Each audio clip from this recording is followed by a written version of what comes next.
One of the things actually that we've noticed is that there's a lot of stories in the media about millennials. Just what are the millennials watching? What are they doing? What are their buying habits? Everyone's obsessed with the millennials. And so we're fortunate enough to have a writer for the show that's an actual millennial. Chance is here, he's a millennial. And then we have Chad, who's an actual non-millennial. And so we're going to dive into this and kind of learn some more. So Chad, let's start with how you were brought up. Oh, sure.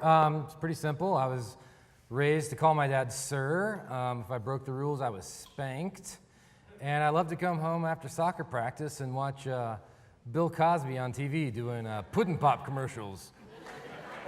Put the pudding in the pot. Pudding. Yeah, I was raised to call my dad Ryan.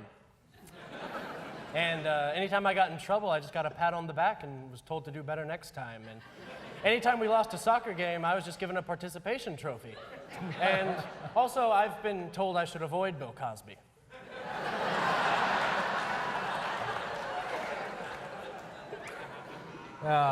Participation trophies, how cute. Yeah. Here, Chad, buddy, answer me this. Who was it that gave us kids' participation trophies? Oh, right, our parents. Listen, I'm tired of you guys blaming our lack of focus on participation trophies. None of us cared about getting these stupid little plastic statues, okay? And I'm sorry that we all can't be martyrs like your generation who got a shot of bourbon and a cigarette after a Little League game. Whoa.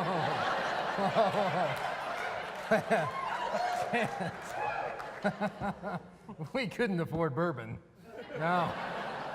Mom used to take Schlitz beer and pour it over Mr. T's cereal, and we'd eat that. It was like a post-afternoon snack. It put hair on my chest.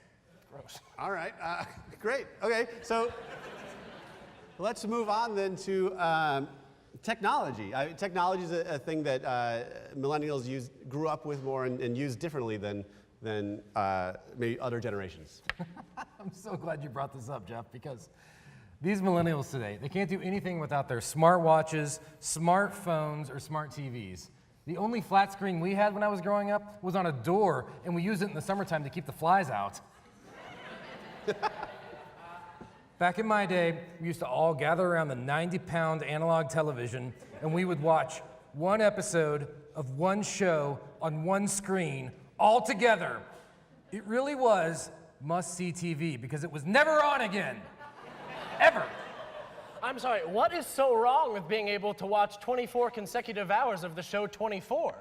Like, to me, it's a huge advantage. Not to mention, I could be live tweeting the entire time so that all my dozens of Twitter followers are able to see exactly how I feel about the show. Not to mention, with modern technology, I can FaceTime a friend halfway across the world, thus completely ignoring my friend watching the show with me halfway across the couch.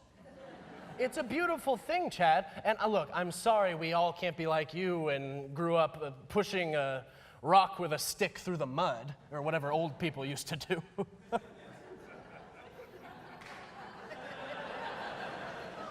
How'd you know about the stick? Oh. For my first 10 birthdays, my grandfather got me exclusively sticks and rocks. Hey, all right, it seems like, okay, we found some common ground here. This is good. Oh, look, Jeff, I'm sure there's plenty of things that are going to unite us, but I think at its core, what makes my generation different than others is we're all about acquiring experiences rather than making money. You know what's a great experience? Coming home from work and paying the bills. Well, it'll be pretty hard to enjoy coming home to a house I can't even own because your generation crashed the housing market. That wasn't us, that was the baby boomers. Millennials are entitled, Gen X are lazy, and baby boomers blow things up. All right, hey, you're bringing other generations into this. You don't need to critique other generations here.